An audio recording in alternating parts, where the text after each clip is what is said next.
Caroline, good to see you again. We're going to have a lovely chat today about nutrition and in particular, it looks like weight loss jabs and what's going on in the world around that subject.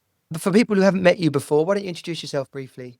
Yeah, thanks, Johnny. So I'm Caroline Peyton. I'm a really experienced nutritionist and naturopath, particularly specializing these days in the realms of gut health. I've been in practice 15 years, had a long history and life in corporate world before that, before completely changing direction. So yeah, absolutely love what I do. Great. And do you work with men and women or I who do you do. want to? Yeah, wide range. At one time I thought predominantly it would have been more female clients, but I do see a lot of men these days, which I think is great. Men taking a lot more responsibility for their health, which is wonderful. Mostly adults, but I do see children as well. And so really at the moment, my client base ranges from 8 to about 80, actually. So very wide range of adults, children, male, female. Yeah, really good. I know from my own life journey, people talk, my wife was quite poorly, my ex-wife now, but she was quite poorly for a time. And that led me to Right. discover a lot about leaky gut and gut health and how the Right. gut is often talked about as our body's second brain and the emotional connections Absolutely. to it all. Yes, fascinating. And hopefully we can go on and talk a bit more about that as we go through this, Great. because yeah, it is so important to understand your gut and know about your gut and what's going on and take care of it. Brilliant.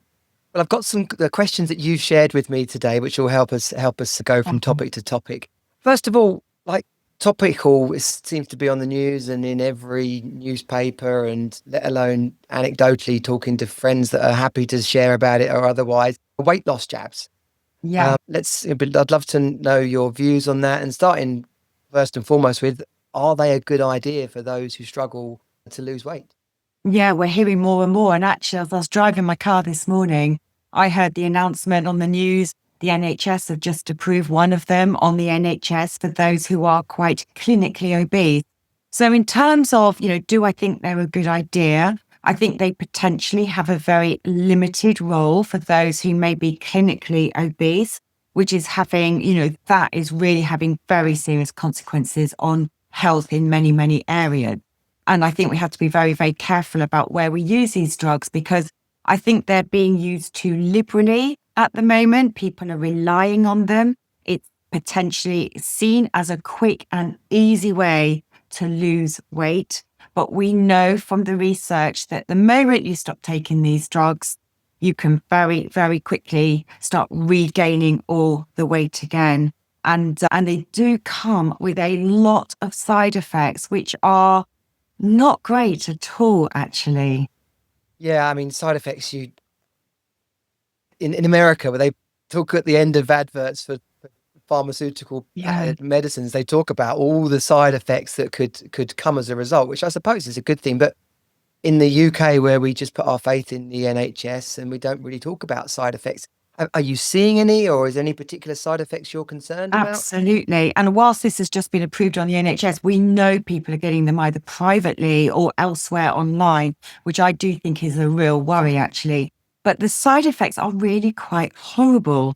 Some people can get like loose stools, diarrhea. They need to find the toilet quickly. That isn't pleasant at all. For some people, it can go to the other extreme, to constipation. People can feel nauseous and maybe even vomiting from it. Then another sort of other side effects with hair loss, fatigue. It can affect gallbladder and bile flow. So there could be potential problems with gallstones later on, particularly if people are staying on them too long. And then we hear about, what it does to the face. And for women of a certain age who are already worrying about loss of collagen, what it does to sort of like what it does to your face and losing collagen over your body. Yeah, the side effects are not pleasant. And I think we should really think twice about, is everything about weight loss, or should we focus more overall about how we take care of our health, rather than just really focusing in on this like urgent desire to lose weight and lose it quickly and easily? Yeah, it's generally going to be a payoff to a shortcut. What do they say? You can't have, it's either quick, better, or cheaper. You can't have all three of them. I mean, I guess there is alternatives. starting with, like, what would you recommend people do before they consider these jabs? There must be, like, if they become like the last option, what maybe Yeah. 3 recommendations you might give for people before they do the weight loss jabs? Well, number one, I mean, obviously, it's like trying to choose the best quality food. But when we think about what we're putting in our mouths and the types of things we're putting in our mouth, come back to those sort of main macronutrients. Protein, first of all. Many people that I see in my practice are not consuming nearly enough protein. People often think about it with their evening meal, but they need to make sure they're getting protein at the very start of the day with breakfast, with their lunch, with their dinner, because protein leads to satiety. It leads to a feeling of fullness. It sits in the stomach for longer. So it will help to keep you full between meals so that you're not rushing for snacks and rushing for cheap, snacky options that are going to make you want to gain weight. So protein, number one. And number two is then thinking about fats, the very opposite of probably what these weight loss jabs are going to do. We want fat, but we need good quality fat. So trying to use olive oil, nuts and seeds, avocados, maybe some oily fish. We need to get more fats because equally fats will also keep us fuller for longer. And we do need to keep those good fats in our diet. So that's the second thing. And maybe the third thing is thinking about fuller fiber, thinking about fiber. We need to, again, get the fiber because, again, fiber will take a little bit longer to be the food and that to be digested, keep us fuller. We need to keep the fiber flowing through us. So focusing on more on that, where do we get fiber from? We're going to get it from our vegetables. So it's coming back to the basics, really, Johnny, and in what we're feeding ourselves. Protein, good fats, and fiber from plant-based foods is the absolute starting point I would aim for with all my clients and with everybody. Yeah, and would you like to list a few of the, like, really good sources of protein, like everyday sources of protein? Yeah, absolutely. Eggs, chicken, some fish, ideally. It could be some red meat. People are scared away from red meat these days, but there isn't anything wrong with some red meat in your diet as, good quality protein. And if you're more of a vegetarian, then you may be choosing some tofu, but chickpeas, pulses, lentils, they're all really, really good sources of protein to use. Yeah, and I guess it's about exploring how we cook with these things. Yeah. A chili has got lots of those things in, and it's actually very easy to make. We don't have to be really complex chefs to be able to No. incorporate this. And I think people have lost that, and which is really, really sad that actually doing a chili is really quite simple. An onion, maybe a bit of garlic, a tin of tomatoes, maybe a little bit of stock, lots of herbs, and either adding in some, hopefully, sort of lean mince. Or for me, I would cook up some lentils, but you can buy ready-made lentils if that seems too much effort. But, add in the lentils, add in the tin of chickpeas, and it's really, really easy to make a chili. But sadly, people seem to have lost that of how to do that basic sort of cooking, but actually it doesn't need to be complicated. Yeah. And a processed one doesn't count. No, no, not at all. Okay, well, changing gears slightly, I understand you help people with digestive problems. How did you end up in that area? How did you end up specializing in that area? Well, I'm also a naturopath as well as a nutritional therapist. And, naturopaths, looking at the whole person, looking at people holistically, have always said health and disease starts in the gut. And this is way before we had the latest science to understand about the gut microbiome and all of that. And now we understand that. We absolutely really do know that 90% of disease starts in the gut. So in all my years in practice, I've always focused on helping people with digestion. Back 15 years ago, again, before we really knew a lot about the microbiome and the level we know today, I would always want to try and sort out bowel movements, because if bowel movements aren't good, then you've got increased toxicity in the body. I would always want to focus on helping to support digestion, because if you don't support digestion, you're not going to be digesting your food. You can't be extracting your nutrients from your food. And all of this has a knock-on effect in other areas, not just on the direct digestive symptoms that people have, but that knock-on effect on your overall health. So that's where it stems from. But of course, today, and I've been working in this area predominantly for the last 7 years, boy, do people have a lot of digestive problems. Yeah. And I mean, how does someone recognize that? What does a digestive problem look like in everyday language? Well, people will get bloating. That's a very common thing. That sort of alternating irregular bowel movements is another one. Pain and discomfort, that distended feeling. Then it can wind and burping, the list goes on. But it's that feeling of uncomfortableness in all those different areas where something is not quite right. You might eat something and it's not sitting comfortably somewhere within your whole digestive tract. Okay, great. Yeah. And, keeping things actionable for people. What's the first thing you'd recommend someone do for themselves if they think they've got a digestive problem? Well, I like to use the words, you need to pause, you need to stop, you need to slow down, you need to breathe in terms of digestion before you even start eating.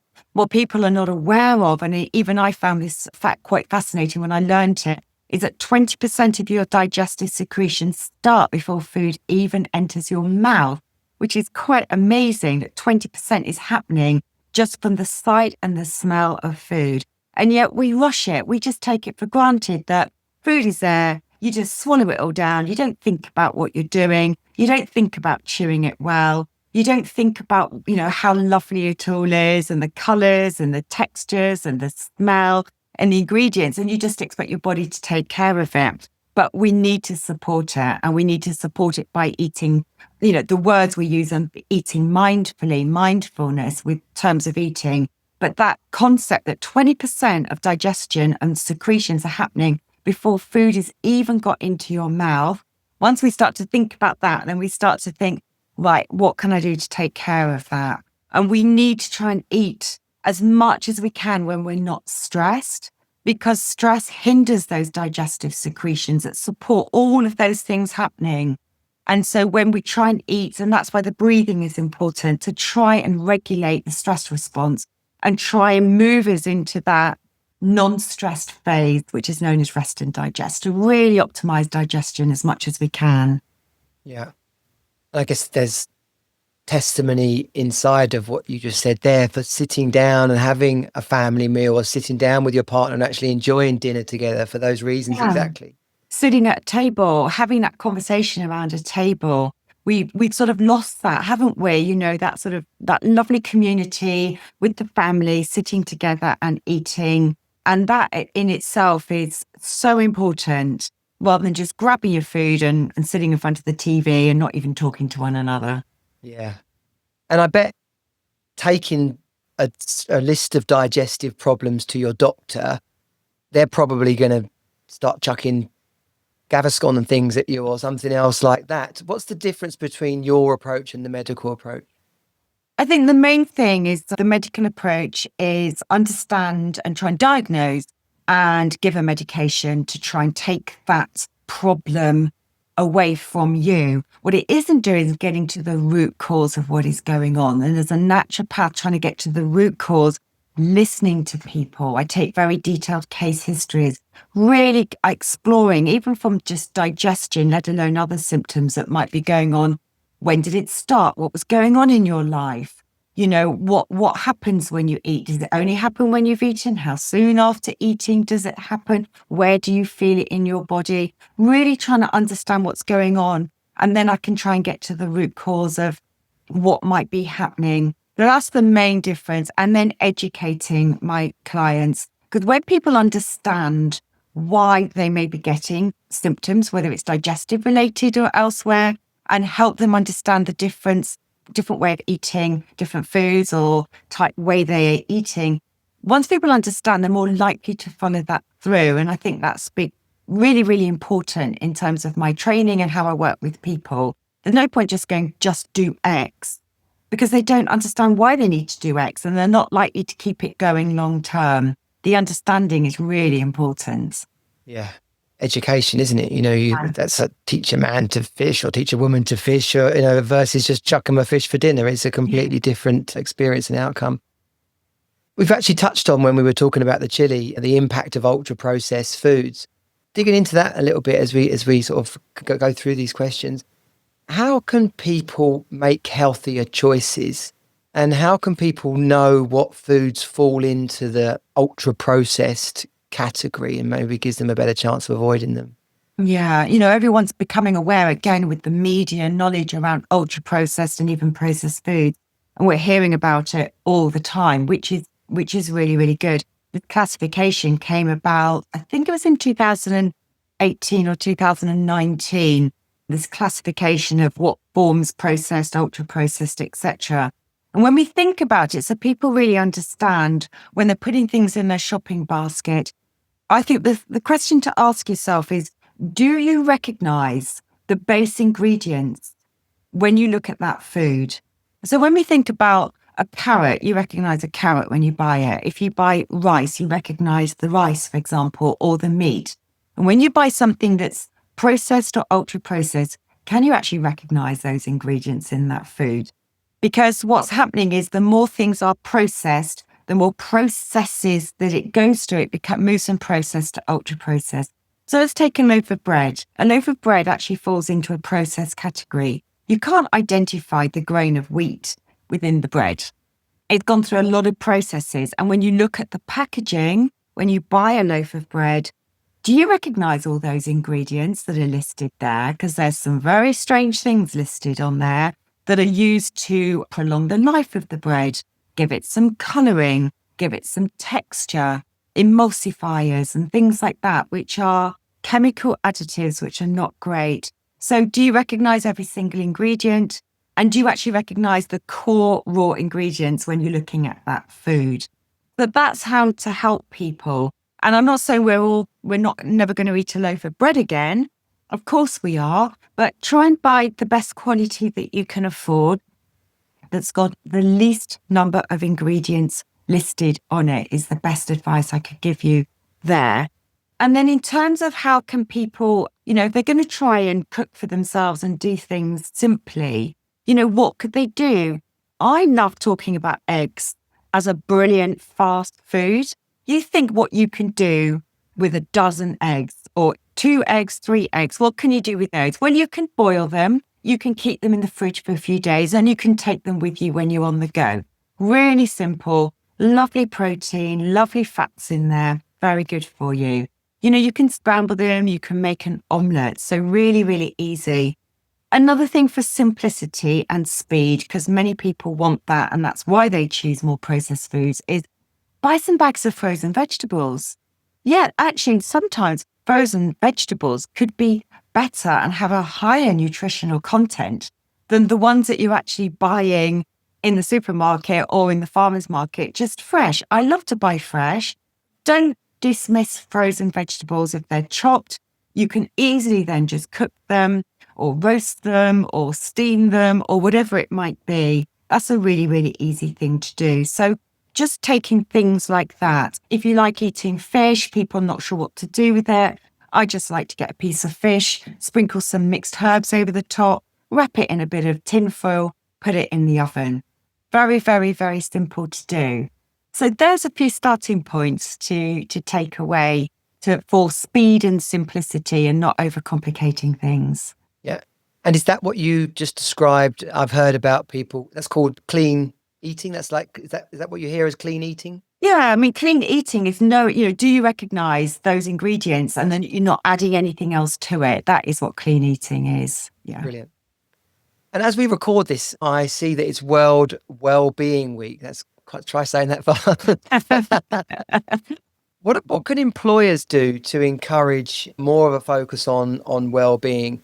Lots of people might be listening to this on their lunch break or something and wondering what their boss, what their office environment could do to be more supportive of them. What do you recommend? What do you do for support employers in this space? Yeah, and I love it when I get asked to go and do talks and things for companies around nutrition, because I think it's wonderful that there's this greater awareness of well-being in the workplace, wonderful around the mental health awareness and for women that there's a sort of menopause awareness, which is wonderful, that awareness. But I think what is often lacking is how much of a role nutrition has to play in keeping people well, keeping people's concentration, helping their mental health, helping women go through the menopause, helping people cope with stress, sleep better, keep stress under control, help their energy levels. And so what I like to do is really work with organizations to talk about in those different areas, not necessarily all in one go, around the role of nutrition. How, like I've just explained, it doesn't need to be complicated, but giving that awareness of the role that nutrition has to play and how people can do that for themselves in very easy ways and what they can bring to work with them or what organizations can serve. Doesn't need to be expensive, but can serve in their workplace, canteens and restaurants, or, lunches that breakfast that people can have that are quick and easy, that are going to help to fuel them through the day. I mean, it's all about fueling people to optimize their performance. That's what I like to say, and how they can do that. And that's what organizations could do more, I believe. And it's great that they are looking at well-being, but from a nutrition point of view, I think there's still a long way to go on that front. Yeah, and you just said it yourself, productivity. Get, people being off sick less, people being less fatigued during the day, attention spans. There's an impact of people not being well fueled by their food, and employers can take an active role in that. Yeah, there's a word that's used called presenteeism. Right. When people are at work, so they're not absent, there's an absenteeism. They're there, but they're certainly not performing at their best. They can't be making quick decisions. Even those that are in a higher, more important positions, how can they be really making good decisions if they're not fueling their brain correctly? And people who are more in operational type roles, how can they be really productive if they are not fueling their body to create the energy and keep the consistency going throughout the day? Yeah, so important. And just finally, Caroline, last question. For everyone wanting to make healthier choices, as we end this, for everyone wanting to make healthier choices, how should they make a start to do that? Yeah, it's overwhelming, isn't it? Everything you hear on the media, in yourself that, you're not feeling great and you want to start changing things, but it's overwhelming. Where do you start? I say start with one thing and focus on one thing at a time. It's creating new habits, and you can't create lots of habits all in one go. So where's the one thing that you could start for yourself, if you're listening to this, that you could start tweaking things that's easy for you? I often think of teas and coffees, for example. Some people are running on adrenaline with too much stimulant. In tea and coffee, could you cut down by 1 cup a day? Then make it another cup, reduce it by another cup, reduce it by another cup. Start with that. Increase more hydrating fluids. Get that into the system and start to make that habit change, and see how you feel by cutting down on that. And if you feel much, much better, then move on to the next thing. And the next thing might be that focus on, could I start cooking a couple of dishes myself a week, maybe at the weekend?